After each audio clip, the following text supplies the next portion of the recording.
We're here with my buddy, Stephen A. Smith. Stephen, how are you? What's up, my man? How are you, sir? Congratulations. Well, can I say something about you? Yes, sir. You are a good sport. I mean, I know you wanted Kamala Harris. You're not a big Donald Trump fan. But I've been watching you. Watch how your brain finds, how you're analyzing these things and making a lot of sense to me. So when you step back and look at this, not to throw you too big of a ball here. Sure. Why do you think she lost? Mark, a lot of folks on the left, I don't consider myself on that, even though I voted for her. They don't want to accept it. But the American people said the better candidate won. And when you look at what his position was, I'm not speaking about him specifically in terms of his character, because a lot of times I don't like the way he acts. And that's really the only thing I've ever held against him. And in fairness to him, I may not like the way he has acted at times during his presidency and what have you.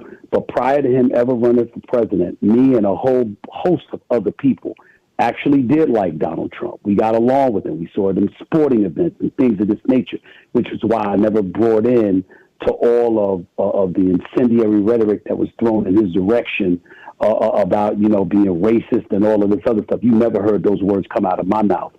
And then I think that to answer your question directly, when we look at this election and how it unfolded, he was a guy that stuck to issues of the economy, kept mentioning the border, when everybody and their grandmama knows this country needs to shut its borders right now. There's no way around it.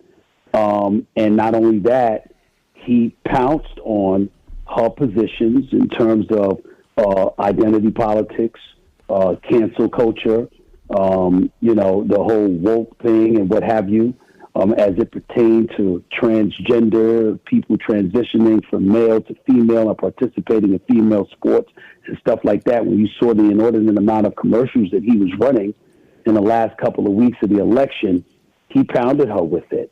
And what the left resorted to was trying to guilt blacks, in particular black men, and Hispanics, into voting for them based on anything but real solutions and real answers to the problems that plagued America.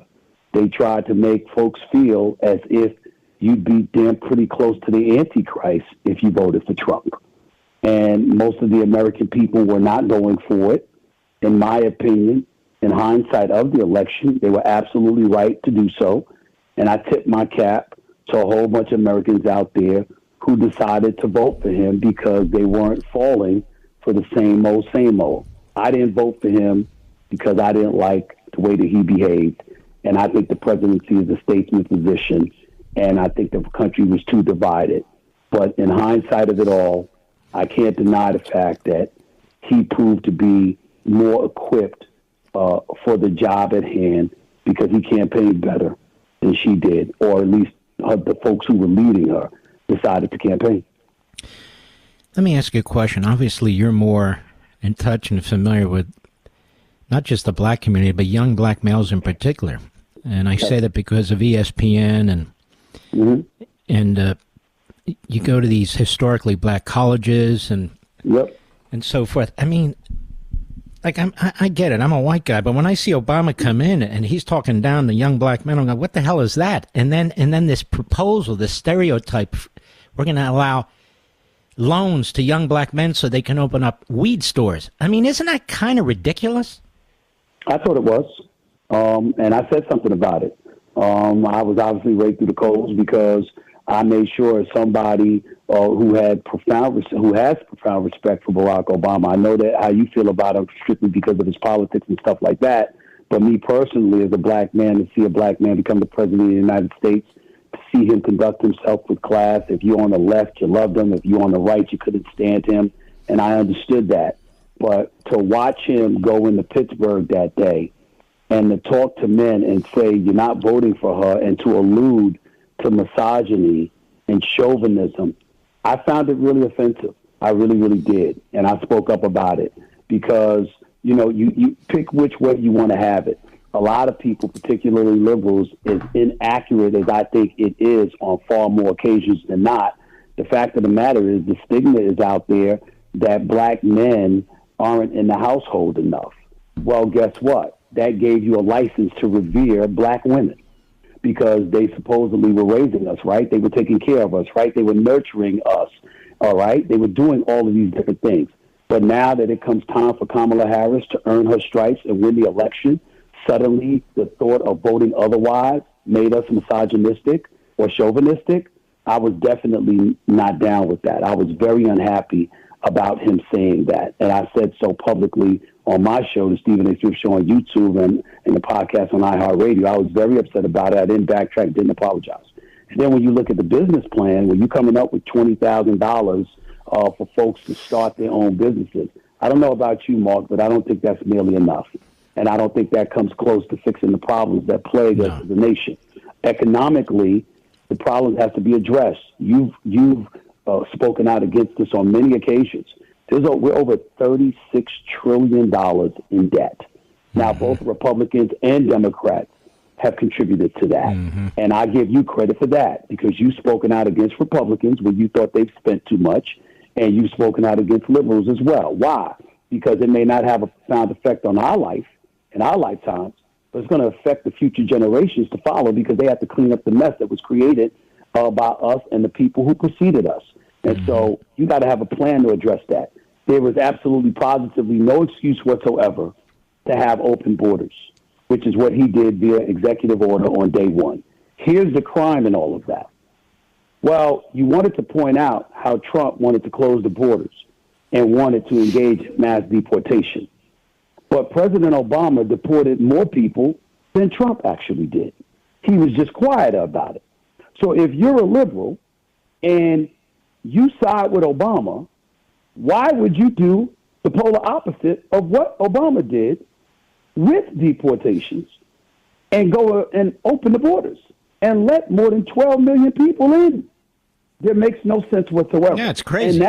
And that's not even getting into the crime in the streets, okay, of America, where you got stores that are letting people in 3 at a time because they can't open the store fully because folks are going to rob them. And then when they rob them, they get arrested, but they get let out of jail in the same day. And then on top of all of that, you got prepaid credit cards being given out in New York City, you know, to migrants coming into town. By the way, I wouldn't mind, A, if we had the money, and B, if you did that for black folks that have been around for decades, suffering in the streets of America. Nobody proposed doing that for us. So I just looked at all of that, and I just said, you know something, I could sit up there and say that I voted for her, but I really was voting against Trump because I didn't like how he behaved. I was on the record saying I would have voted for Nikki Haley. I would have voted for a host of other Republicans. I just I didn't trust how he would behave. But it doesn't matter now. He's our president, fair and square. It was a romp. It was convincing. Won all the swing states, shredded the blue wall. I don't want to hear a damn thing from anybody. Come January 20th, President Donald Trump is our president.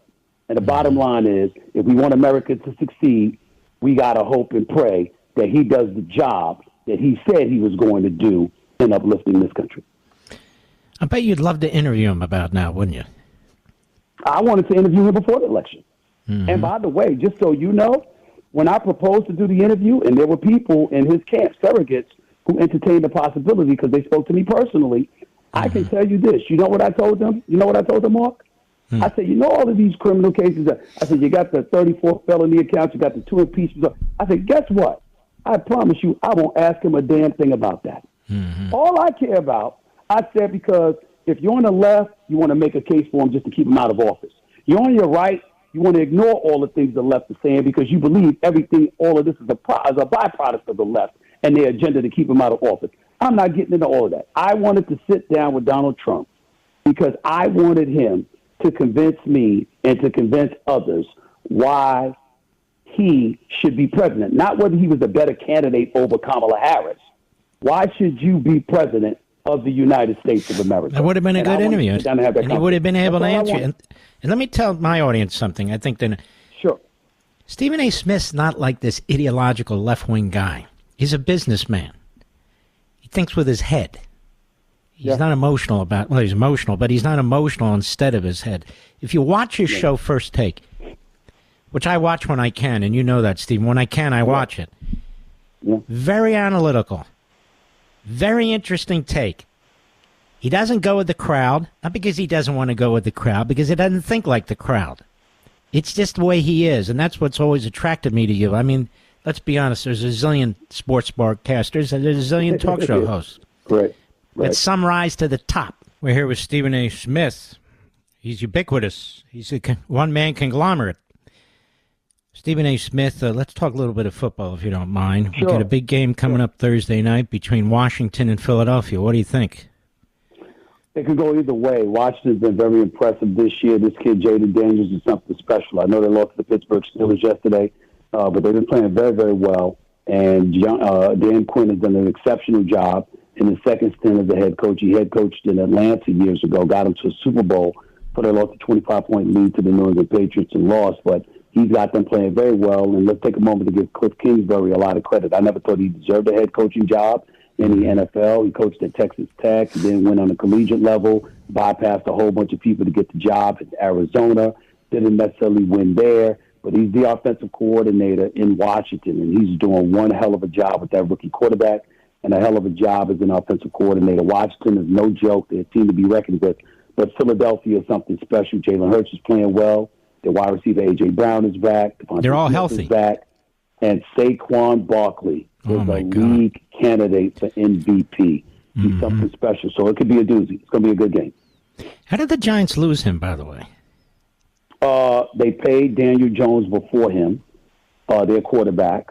They didn't have enough money to pay him what the market allowed. They didn't want to give him that much money. So they gave him the freedom to go on the open market and look for a new suitor. And he found one in the Philadelphia Eagles, plain and simple. So he found one 120 miles away from New York. That's kind of crazy in the same division. But the Giants are basically saying, even with him, we're not going to win because we weren't good enough. So why sit here and pay him when we know we're going to lose anyway? That's essentially what they were saying, and one would be hard-pressed to argue with them right now because they're not a very good team. I know how much you love Dallas. That team, the wheels have fallen off, right? It's a disaster. It's a disaster right now. Jerry Jones didn't do anything in the offseason. Waited too late to sign Dak Prescott and wide receiver CeeDee Lamb. As a result of that, they could have had an addition of $20 million in cap space to go and sign somebody else if they hadn't waited so long, but they didn't have that. And then on top of it all, this stud named Derrick Henry at the running back spot for the Baltimore Ravens, formerly of Tennessee, lives in Dallas in the offseason, works out in Dallas in the offseason, and practically begged the Dallas Cowboys to come take a look at him, and they never bothered. And so now it's chickens coming home to roost, per se. They're not a very good team. They're depleted. They're thin. And teams are running all over them. That's why they're 3 games under 500. And I actually made the suggestion today that they should tank the rest of the season, position themselves for the number 1 overall pick in the draft so they can get Shedeur Sanders from Colorado and fire Mike McCarthy and bring in primetime Deion Sanders as their new head coach in Dallas. That's what I thought they should. Now, look, I don't know. I thought he wasn't doing that well as a college coach. Am I wrong, Sanders? Last year was his first year. He inherited a 1-11 team in Colorado. He went 3-0 last year and then proceeded to lose 6 straight in 7 of their last 8 games to go 4-8 in his first year at Colorado. He was projected to finish 11th in the Big 12 this year, okay, and finish in 11th place and not win more than 4 games.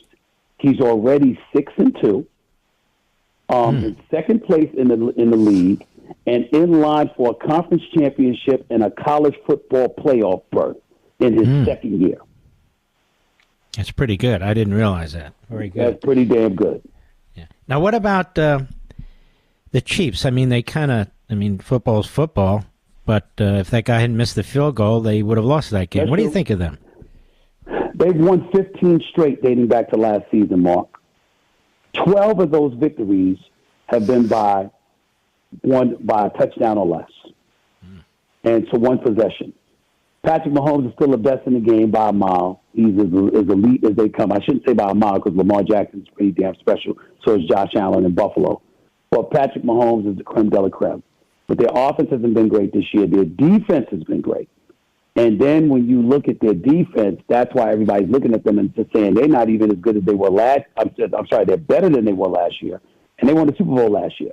My issue is, as tough as their contests have been, I watched the Detroit Lions win on Sunday Night Football last night. Yeah, that was The great. Detroit Lions are playing like the best team in football. Mm-hmm. They've won 7 straight. They got 1 loss in the season. And on top of it all, their quarterback is an MVP candidate. Last night, Mark, he threw 5 interceptions, and they still came back and won. Detroit is for real. What about the Ravens? Kansas Baltimore. City versus Kansas City or Baltimore versus the Detroit Lions. A lot of people believe it's going to be one of the two because of Lamar Jackson, Derrick Henry. I don't think their defense is good enough. I think it calls for Lamar Jackson to be a hero. He can do it, but Willie remains to be seen. I think Buffalo is a team to be reckoned with. I think the Steelers have shocked the world with how well they've played. They've only got 2 losses on the season, and Russell Wilson has resurrected his career the way he's playing. So I like what I'm seeing from the Pittsburgh Steelers. But I think right now, if you had to bet your money, you bet on Kansas City versus Detroit in the Super Bowl. Detroit is really something that I like the Ravens too. I like the Eagles too, just because, I'm from Philly, that sort of thing. But let me ask you a different question. You're everywhere. Where do you get all this energy? I have a passion for what I do. I have a passion for, it's not just sports. Even with the politics stuff, I'm no politician. I'm certainly no aficionado of the likes of you, Sean Hannity, and other people. But I care. And because I care and I have a voice and I know that I resonate in a fashion that can reach a few people, I try to be as fair-minded and objective as I possibly can. When I'm subjective, I try to be open and honest about it and why I feel this subjective way. And then I go about the business of keeping an open mind and open to correction. And I think that makes for the betterment because even when people disagree with you, they don't find themselves resenting you because you don't treat them with resentment. And as a result, it provokes more communication. And with more communication, we all learn and we all get better. And we get better as a society. And that's the contribution I think that I owe it to the public to be able to make. He also happens to be a really nice, good guy. Stephen A. Smith, if people want to look at you on your other platforms, where do they go? You go to YouTube and see the Stephen A. Smith Show channel and iHeartRadio as well. And, of course, as always, you can find me on ESPN's First Take, 10 a.m. to noon Eastern Standard Time every weekday morning on ESPN. All right, my friend. God bless.